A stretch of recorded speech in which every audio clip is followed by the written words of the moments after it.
Hello everyone, এই video কোনো খেলা নিয়ে নয়। এই ভিডিও হলো যার যার মানে সেটিংয়ের সমস্যা আছে সেটিংটা কী করতে পার। যেমন আমার যেরকম সমস্যা হয়েছে গাইস, এনিমির গায়ে গুলি মারলে গুলি লাগে না গাইস, গুলি এমনি একদিক যায়, এটার প্রবলেম হবে ঠিক করে দিচ্ছি গাইস। কিন্তু তার আগে যে চ্যানেলটি নতুন হয়ে থাকলেন চ্যানেলটা সাবস্ক্রাইব করে দেবেন, আর যদি পুরানো হয়ে থাকেন তাহলে লাইক কমেন্ট একটা শেয়ার করবেন গাইস।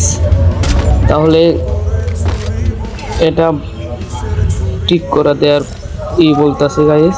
প্রথমে সেটিংয়ের মধ্যে যাবেন, যাইয়া সবার উপরে যে থাকে তারপর দ্বিতীয় নাম্বারে যাবেন, যায় গাইসে যে এক জায়গায় লেখা আছে FUL, তারপর C আছে, তারপর DAF আছে গাইস। দেখুন করে দেওয়া নেকবি, আর যদি আপনাদের অফ থাকে এই জিনিসটা তাহলে অন করে দিতে হবে। তারপর দেখেন এখন পুরোপুরি প্রবলেম ওকে গাইস। ভাই তাহলে তারপরের পর্ব এখন না একটা আমার এক ভাই কমেন্টে বলেছিল ঠিক করবো কীভাবে, তার জন্য এই ভিডিওটা খেলাম। সে ভাইটা দেখবেন, দেখে ঠিক করবেন গাইস। ভাই তাহলে